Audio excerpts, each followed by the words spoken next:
नमस्कार, मैं हूं शुभे मिश्रा और आप देख रहे हैं देश का सबसे पहला समझाने वाला बुलेटिन। खबर तो समझिए। अगले आधे घंटे में हम आपको सिर्फ खबर नहीं दिखाएंगे बल्कि खबरों की पेचीदगी को भी समझाएंगे। लेकिन सबसे पहले झट से जान लेते हैं आज की 5 बड़ी खबरें जिनके मायने हम आपको अगले आधे घंटे में समझाने वाले हैं। पहली खबर क्या होगी वो आपको बताते हैं। लालू पर गिरिराज के बयान के मायने को समझिए। दूसरी खबर की ओर रुख करेंगे। दूसरी खबर है रुपौली की लड़ाई को भी समझिए। रुपौली में जो उपचुनाव होने वाले हैं उसकी लड़ाई आपको समझाएंगे। तीसरी खबर संविधान पर सियासी संग्राम को लेकर क्या आरोप प्रत्यारोप चल रहे हैं सियासी गलियारों में, वो बयान भी सुनाएंगे, उसके मायने समझाएंगे। साथ ही आपको बताएंगे कि झारखंड में कौन बनेगा मंत्री, क्योंकि अभी एक बार फिर से हेमंत सोरेन मुख्यमंत्री बने हैं, इस पर अभी सवाल बरकरार है। बिहार में आफत की बारिश, ये मानसून कैसे बिहार में आफत लेकर आई है इसकी भी जानकारी देंगे। चलिए, मानसून की दस्तक के साथ ही बिहार में कई नदियों का जलस्तर बढ़ने लगा है। बगहा में भी स्थिति वैसी ही है। एक नाव हादसा हुआ है तो दरभंगा में चचरी पुल बह गया है। वहीं आरा में बारिश ने प्रशासन की तैयारियों की पोल खोलकर रख दी है। पहले ये रिपोर्ट देखिए।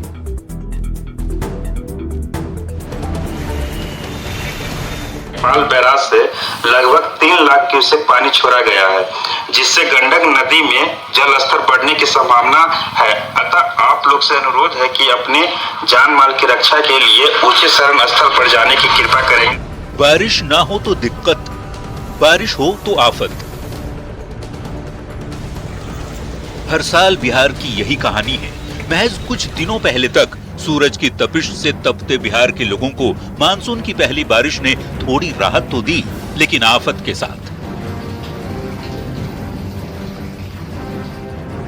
अब गोपालगंज में गंडक का जलस्तर बढ़ने पर लोगों को ऊंचे जगह पर जाने को लेकर माइकिंग शुरू हो गई है। तो बगहा के पिपरासी में नाव हादसा हो गया। गंडक नदी में हुए इस हादसे में एक महिला डूब गई, जबकि 5 लोग सुरक्षित निकल आए। हादसा तब हुआ जब लोग नाव से धान की रोपनी करने जा रहे थे। कैसे घटना हुई है? हम ही बचाए, वो नाई फट गई है। अच्छा, कौन कौन लोग सवार थे? ये 4-5 लोग, 4 महिला और 2 मर्दाना। दरभंगा की तस्वीर भी कुछ ऐसी ही है। अधवारा समूह के धौंस नदी के जलस्तर में बढ़ोतरी से टेकटार बजितपुर घाट के पास बना चचरी का पुल टूटकर बह गया, जिससे 15 से 20 गांव के लोगों को लंबी दूरी तय कर टेकटार बाजार आना जाना पड़ रहा है। जिले की कमला कोसी सहित दूसरी नदियों के जलस्तर में भी लगातार बढ़ोतरी जारी है। अब जरा 2 तस्वीर और देख लीजिए। मोतिहारी में हुई बारिश से लोगों को गर्मी से राहत तो मिली, लेकिन NH 28 पर घुटनों तक पानी जम गया। जबकि आरा में बारिश ने नगर निगम के दावों की पोल खोलकर रख दी। खिलाड़ियों के लिए शहर के एकमात्र स्टेडियम में 2 फीट से ज्यादा पानी जम गया है। Bureau report, news 18। और अब आपको समझाते हैं कि बिहार में ये बारिश आफत क्यों लेकर आती है। दरअसल बिहार की जो भौगोलिक स्थिति है वो कई राज्यों से बिल्कुल अलग है। बिहार भारत का सबसे अधिक बाढ़ प्रभावित राज्यों में से एक है। उत्तर बिहार की 76% आबादी बाढ़ के खतरे को हर वर्ष झेलती है और इसी की वजह बिहार के साथ साथ नेपाल में हुई बारिश भी है। भौगोलिक दृष्टिकोण से नेपाल एक पहाड़ी क्षेत्र है। जब मध्य और पूर्वी नेपाल के पहाड़ों में भारी बारिश होती है तो पानी नारायणी, बागमती और कोसी नदियों के प्रमुख नालों में बह जाता है। जैसे ही ये नदियां भारत में प्रवेश करती हैं, वे अपने किनारों को तोड़ देती है और बिहार के मैदानी और निचले इलाकों में बाढ़ ला देती है, जिससे आम जनजीवन अस्त व्यस्त हो जाता है। इसके अलावा स्थानीय प्रशासन की लापरवाही भी बहुत बड़ी वजह है। मानसून के पहले नगर निगम की तरफ से बहुत बड़े बड़े दावे किए जाते हैं, लेकिन कई जगहों पर नालों की सफाई ठीक से नहीं होती, जिसकी वजह से जलजमाव की समस्या पैदा हो जाती है, जिसका खामियाजा आम लोगों को भुगतना पड़ता है। और ये किसी एक साल की बात नहीं बल्कि हर वर्ष बिहार बाढ़ के दंश को झेलता है। बढ़ते आगे, मोदी सरकार को कमजोर बताने वाले लालू प्रसाद के बयान पर गिरिराज सिंह ने करारा प्रहार कर दिया है। गिरिराज सिंह ने कहा कि लालू प्रसाद से कमजोर कोई नहीं है। नीतीश कुमार की वजह से ही लालू की राजनीति जिंदा हो गई, नहीं तो खत्म हो जाते। गिरिराज सिंह के बयान पर सियासत तेज हो गई है। दिल्ली के मोदी जी की सरकार बिल्कुल कमजोर है। हो सकता है कि अगस्त में ये सरकार नहीं है। लालू यादव को नीतीश कुमार का पैर छू के प्रणाम करना चाहिए। इनको एक नई राजनीतिक जिंदगी दी। नीतीश कुमार की वजह से जिंदा हुई लालू प्रसाद की राजनीति, ये हम नहीं कह रहे, ये बड़ा दावा किया है बीजेपी के फायर ब्रांड नेता गिरिराज सिंह ने। गिरिराज सिंह ने ऐसा क्यों कहा वो भी बताएंगे, पहले गिरिराज सिंह का पूरा बयान सुन लीजिए। लालू यादव को नीतीश कुमार का पैर छू के प्रणाम करना चाहिए। उनके फोटो का एक लॉकेट पहन लें। नीतीश कुमार से भूल हुई 2015 में, इनको एक नई राजनीतिक जिंदगी दी, इसीलिए नीतीश कुमार का लॉकेट पहने, नहीं तो फिर 22 पर जाके अटक जाए। लालू प्रसाद को लेकर दिए गए गिरिराज सिंह के बयान पर सियासत तेज हो गई है। आरजेडी और कांग्रेस ने गिरिराज पर हमला बोला है। गिरिराज सिंह जी, आपको शायद पता नहीं है, लालू प्रसाद जी ने कभी भी किसी से समझौता नतमस्तक होकर नहीं किया। गिरिराज जी जो है, उनके बारे में किसी को कुछ भी कहने की आवश्यकता नहीं है। वो अपने आप को इस पृथ्वी का सबसे बड़ा नेता महसूस करते हैं। वहीं बीजेपी और जेडीयू ने गिरिराज सिंह के बयान को सही ठहराया है। केंद्रीय मंत्री श्री गिरिराज सिंह जी ने ठीक ही कहा है कि माननीय मुख्यमंत्री नीतीश कुमार जी का पैर छू करके आशीर्वाद लें राजद सुप्रीमो घोटाला सम्राट श्री लालू प्रसाद यादव जी। आपको बता दें कि शुक्रवार को आरजेडी के स्थापना दिवस समारोह में लालू प्रसाद ने अगस्त में केंद्र सरकार के गिरने की भविष्यवाणी की थी, जिसके बाद से सियासत गर्म है और दोनों ही तरफ से वार पलटवार जारी है। न्यूज़ 18 के लिए पटना से संजय कुमार, दिल्ली से अमितेश सिंह और बेगूसराय से संतोष के साथ ब्यूरो रिपोर्ट।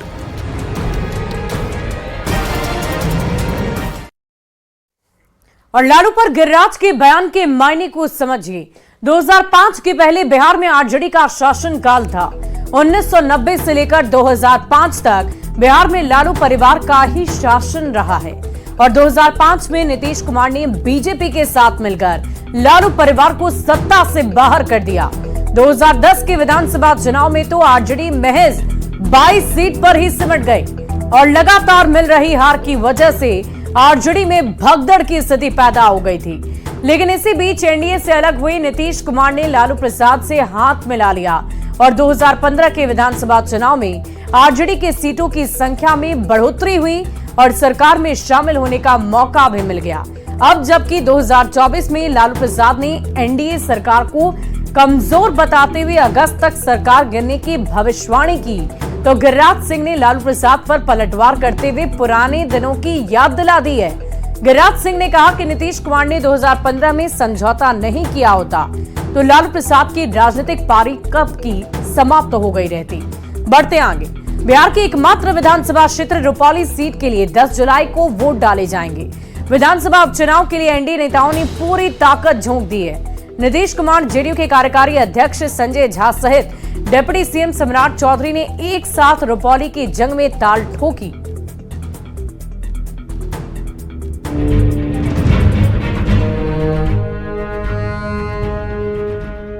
लोकसभा चुनाव खत्म होने और केंद्र में एनडीए की लगातार तीसरी बार सरकार बनने के बाद अब रुपौली विधानसभा उपचुनाव ने एक बार फिर से बिहार की सियासत गरमा दी है। 10 जुलाई को होने वाले रुपौली विधानसभा के उपचुनाव में एनडीए और महागठबंधन की प्रतिष्ठा दांव पर लगी है। नीतीश और तेजस्वी ने अपनी अपनी पार्टियों की ओर से पूरी ताकत झोंक दी है। जेडीयू प्रत्याशी कलाधर मंडल का मुकाबला आरजेडी उम्मीदवार बीमा भारती से है।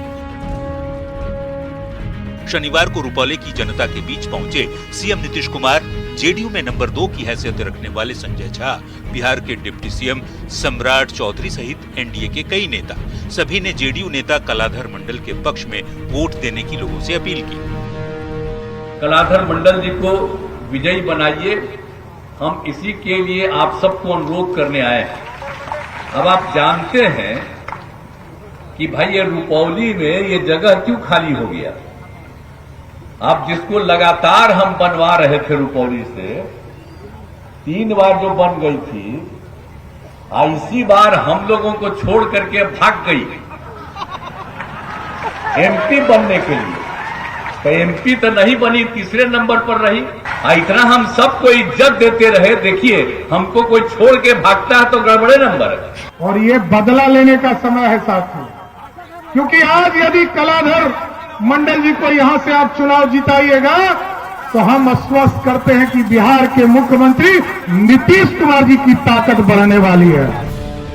जेडीयू के कार्यकारी अध्यक्ष बने संजय झा ने भी दावा किया है कि रुपौली में मुकाबला एक तरफा है, जेडीयू क्लीन स्वीप करने जा रही है। नहीं, यहाँ तो चुनाव एक तरफा है और सही बात है कि बाई इलेक्शन है यहाँ पर, और लोग एनडीए के नाम पर, नीतीश कुमार जी के नाम पर, वैसे भी केंद्र में जो सरकार बनी है उसमें बिहार का बहुत बड़ा योगदान रहा है। यहाँ हम लोग चूक गए पूर्णिया में बहुत कम वोट से, और जो हम लोग माहौल देख रहे हैं, आज जो फीडबैक मिला है, और आज के मुख्यमंत्री जी के मीटिंग के बाद एक तरफा चुनाव हो गया।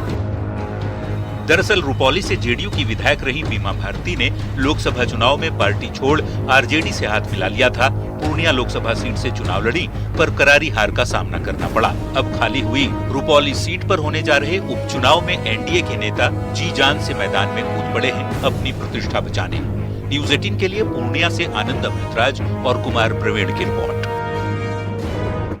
और रुपौली के रण को आप भी समझिए। रुपौली विधानसभा क्षेत्र जेडीयू का गढ़ रहा है।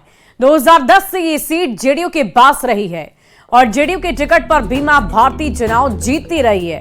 नीतीश सरकार में मंत्री तक रही और 2024 में बीमा भारती ने जेडीयू से बगावत कर ली और जेडीयू का दामन छोड़कर आरजेडी के टिकट पर पूर्णिया से लोकसभा चुनाव के मैदान में उतर आई। लोकसभा चुनाव में बीमा भारती की करारी हार हुई है। बीमा भारती के इस्तीफे की वजह से रुपौली में उपचुनाव हो रहा है। बीमा भारती इस बार आरजेडी के टिकट पर चुनावी मैदान में है। दूसरी ओर जेडीयू ने कलाधर मंडल को मैदान में उतारा है।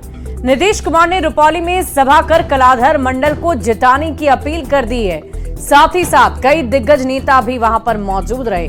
देखने वाली बात होगी कि किस पर जनता का प्रभाव कितना पड़ता है। बढ़ते आगे, बिहार में अगले साल विधानसभा चुनाव होने हैं, लेकिन सियासी तापमान अभी से हाई है। मुजफ्फरपुर पहुंचे कोयला और खान राज्य मंत्री सतीश चंद्र दूबे ने राहुल गांधी को लेकर ऐसा बयान दे डाला कि बिहार में सियासत ही सुलग उठी है। सतीश दूबे ने इधर राहुल गांधी को नॉनसेंस कह दिया तो उधर कांग्रेस आरजेडी हमलावर हो उठी है।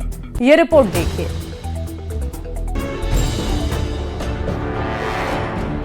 बिहार में अगले साल विधानसभा चुनाव है, इसीलिए मचा सियासी बवाल है। अब कोयला और खान राज्य मंत्री सतीश चंद्र दूबे को ही ले लीजिए। मौका था मुजफ्फरपुर में चाणक्य विद्यापति सोसाइटी में अभिनंदन समारोह का। यहाँ गरीबनाथ मंदिर के पुजारियों ने उन्हें लड्डुओं से तौला भी, लेकिन सतीश चंद्र दूबे ने कांग्रेस नेता राहुल गांधी को लेकर ऐसा बयान दे डाला कि सियासी पारा हाई हो गया है। सतीश चंद्र दूबे ने राहुल गांधी को नॉनसेंस कहते हुए संविधान नहीं पढ़ने का आरोप लगा डाला। राहुल गांधी को हम यही कह सकते हैं कि उनकी सोचन शक्ति समाप्त है और लगातार नॉनसेंस की तरह बात करते हैं। संविधान दिखाते हैं लेकिन संविधान कभी पढ़ते नहीं है। संविधान दिखाते हैं, संविधान के विचारधाराओं पे, कानून पे कभी काम नहीं करते हैं। केंद्रीय कोयला एवं खनन राज्य मंत्री सतीश चंद्र दूबे के बयान पर सियासत गर्मा गई है। आरजेडी और कांग्रेस ने सतीश चंद्र दूबे पर हमला बोला है तो बीजेपी और जेडीयू को सतीश चंद्र दूबे के समर्थन में उतरना पड़ा है। श्री राहुल गांधी जी लोकसभा में नेता प्रतिपक्ष हैं, विरोधी दल के नेता हैं, और उनके बारे में कोई अगर ऐसी अमर्यादित टिप्पणी होती है तो पता चलता है कि आरएसएस और बीजेपी के पाठशाला में कैसी शिक्षा दी गई है। राहुल गांधी जी ने अपने कृत्यों की वजह से अपनी छवि पूरे देश में एक नॉन सीरियस पॉलिटिशियन के रूप में बना रखी। राहुल गांधी के लिए संविधान से नुमाइश के लिए, राहुल गांधी और उनके पूर्वज संविधान का कितना सम्मान करते हैं यह पूरा देश जानता है। नरेंद्र मोदी के कैबिनेट के जितने भी मिनिस्टर्स हैं, भारतीय जनता पार्टी के जितने लोग शुरू से अंत तक संविधान का धज्जी उड़ाते हैं। ये तो बस शुरुआत है, अगले साल चुनाव है और जैसे जैसे समय नजदीक आएगा बयानों का सिलसिला बढ़ता जाएगा। Bureau report, news 18। और संविधान पर सियासी संग्राम को समझिए। देश की राजनीति में आजकल संविधान पर सियासत काफी तेज हो गई है।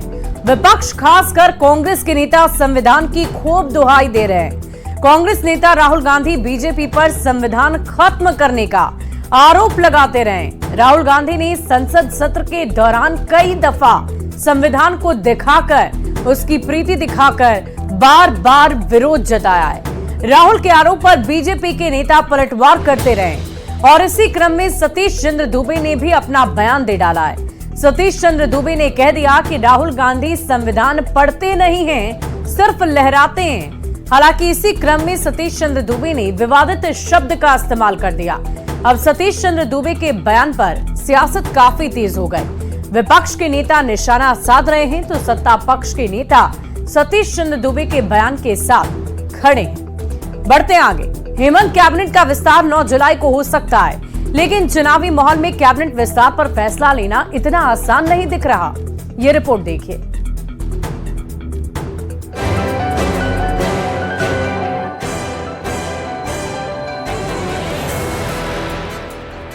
झारखंड विधानसभा में 8 जुलाई को हेमंत सरकार फ्लोर टेस्ट करवाएगी। अगले दिन 9 जुलाई को कैबिनेट विस्तार होगा, पर सवाल ये उठ रहा है कि हेमंत सोरेन की सरकार में मंत्री बनने का मौका किसको मिलेगा, क्योंकि झारखंड में विधानसभा चुनाव होने में ज्यादा दिन नहीं बचे हैं। ऐसे में नई टीम बनाना मुख्यमंत्री हेमंत सोरेन के लिए उतना आसान नहीं रहने वाला है। हमारे साथ ब्राह्मण है, उसको जगह मिल चुका है। आदिवासी है, उनको जगह मिल चुका है। ओबीसी है, उनको जगह मिल चुका है। एक अल्पसंख्यक है, तो आलाकमान दिख रही है, सारी बिंदु पर आलाकमान नजर रखी हुई है। मंत्री परिषद में किसे जगह मिलेगी ये हमारा शीर्ष नेतृत्व तय करेगा, और शीर्ष नेतृत्व पहले भी तय किया, और शीर्ष नेतृत्व जिसे मंत्री परिषद में तय किया वो सर्वमान्य रहा। कांग्रेस कोटे से पिछली बार अल्पसंख्यक कोटे से आलमगीर आलम को जगह मिली थी। आदिवासी कोटे से रामेश्वर उरांव मंत्री बनाए गए थे। ओबीसी कोटे से बन्ना गुप्ता को मंत्री की कुर्सी मिली थी, तो ब्राह्मण कोटे से बादल पत्रलेख मंत्री बने थे। आलमगीर आलम जेल में है। अल्पसंख्यक कोटे से इरफान अंसारी दावा कर रहे हैं, पर इस बार मंत्री बनने की रेस में दीपिका पांडे सिंह, प्रदीप यादव और अनूप सिंह का नाम लिया जा रहा है। तो जेएमएम कोटे से बसंत सोरेन के साथ साथ बैद्यनाथ राम की दावेदारी भी मजबूत दिख रही है। हमारे दल में जो विधायक हैं उनमें ऐसी क्षमता है कि वो किसी भी जिम्मेवारी का निर्वहन कर सकते हैं, और अंतिम फैसला तो हमारे गुरुजी को लेना है, हेमंत जी को लेना है। जो भी फैसला होगा, और मुझे लगता है एक आध नए चेहरे की आने की संभावना है कि मंत्री बनने के लिए वहां पर मारकाट मची हुई है, और ऐसा लगता है कि जो एग्जिस्टिंग मंत्री हैं वो चाहते हैं कि जितना उन्होंने लूटा है अभी तक वो खेल आगे जारी रहे, 2 महीना भी क्यों छोड़े। और जो नए लोग मंत्री बनना चाहते हैं उनको लगता है 2 महीने कहीं समय है तो क्या हुआ, भागते भूत की लंगोटी ही सही। झारखंड में मंत्री पद को लेकर चल रही जोड़ तोड़ के बीच मुख्यमंत्री हेमंत सोरेन के लिए फैसला लेना आसान नहीं दिख रहा है। नए चेहरे मंत्री पद का दावा कर रहे हैं, पुराने छोड़ने को तैयार नहीं, लेकिन ऐसे में कोई फैसला लेना होगा तो जनता के बीच पार्टी या गठबंधन बैकफुट पर होगा या फ्रंट फुट पर, यह देखने वाली बात होगी। संजय कुमार सिन्हा, न्यूज़ 18, रांची। और फिलहाल हमारे इस खास बुलेटिन में अभी के लिए बस इतना ही। आप बने रहे न्यूज़ 18 बिहार झारखंड के साथ।